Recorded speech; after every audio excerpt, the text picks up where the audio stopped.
আসসালামু আলাইকুম। সবাই কেমন আছো?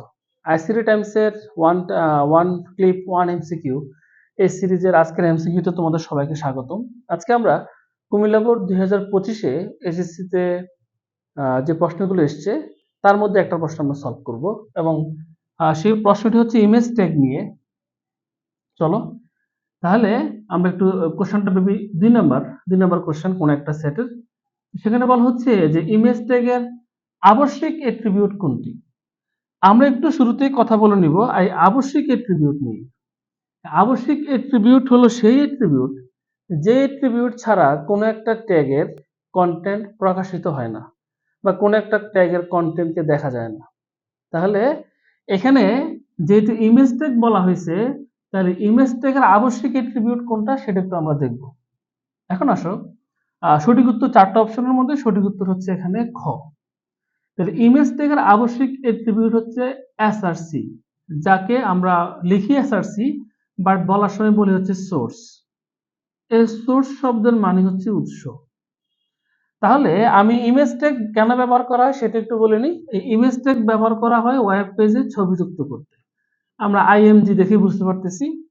এবং এই ইমেজ ট্যাগের আরেকটা বৈশিষ্ট্য হচ্ছে এটি একটি এমটি ট্যাগ।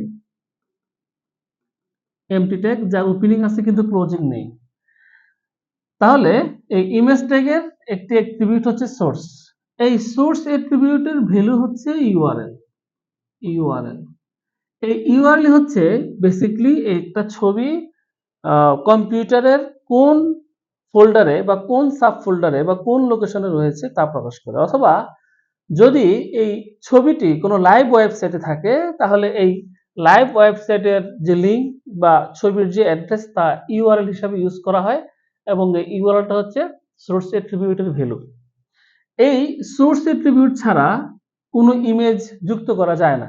তাই এই সোর্সকে বলা হচ্ছে ইমেজ ট্যাগের আবশ্যিক অ্যাট্রিবিউট। এখন আসে টাইটেল। এই টাইটেলের ভ্যালু হচ্ছে টেক্সট। এটিও ইমেজ ট্যাগের একটা অ্যাট্রিবিউট, বাট এটি আবশ্যিক না। এখানে যে লেখাটা লেখা হবে কোন একটা ছবির উপর যখন মাউসের কার্সরটা রাখা হবে তখন এই লেখাটি প্রদর্শিত হবে। তাহলে ছবি যুক্ত করার জন্য এই টাইটেল ট্যাগটি বা টাইটেল অ্যাট্রিবিউটটি আবশ্যক অ্যাট্রিবিউট না। তারপরে আসো তাহলে এটা রুল এবং এটা আসো এইচআরইএফ। এই অ্যাট্রিবিউটটি ইমেজ ট্যাগের অ্যাট্রিবিউটই না, তাহলে এটা নিয়ে কথাই আসবে না। এই অ্যাট্রিবিউট হচ্ছে অ্যাঙ্কর ট্যাগের অ্যাট্রিবিউট,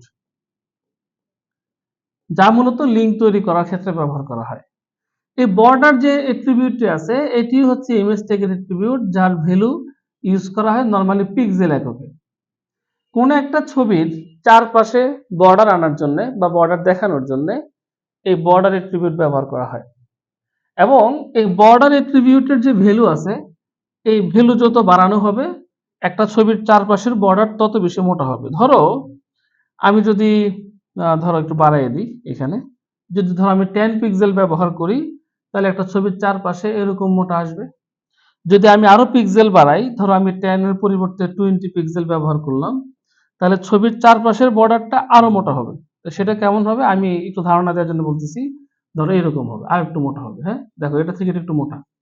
তো এরকম ছবির চারপাশে বর্ডার দেওয়ার জন্য ইউজ করা হয় হচ্ছে বর্ডার অ্যাট্রিবিউট। এই বর্ডার অ্যাট্রিবিউটটা টেবিল ট্যাগে ব্যবহার করা হয়। তাহলে আজকের এমসিকিউ থেকে আমরা দেখলাম যে ইমেজ ট্যাগের আবশ্যক অ্যাট্রিবিউট হচ্ছে এইচআরইএফ।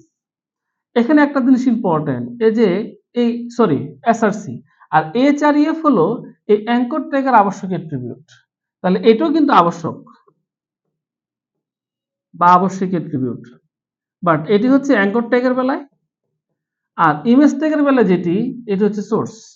তাহলে ইমেজ ট্যাগের আবশ্যিক হচ্ছে সোর্স আর অ্যাঙ্কর ট্যাগের আবশ্যিক হচ্ছে এইচআরইএফ। তাহলে এটা কেন দিল? তোমাকে কনফিউজ করার জন্য। আমরা অনেক সময় লিঙ্ক তৈরি করতে যে এইচআরইএফ ব্যবহার করা হয় সেটা ভুলে যাই। লিঙ্কের জায়গায় আমরা সোর্স ইউজ করি, ইমেজের জায়গায় আবার এইচআরইএফ ইউজ করি। এই কারণে এটা একটু বলে দিলাম যে অ্যাঙ্কর ট্যাগের বেলা হচ্ছে আবশ্যিক হচ্ছে এইচআরইএফ এবং ইমেজ ট্যাগের বেলা হচ্ছে সোর্স অ্যাট্রিবিউট। ইনশাআল্লাহ দেখা হচ্ছে নেক্সট কোন এমসিকিউ সলিউশনে। ভালো থেকো। আসসালামু আলাইকুম।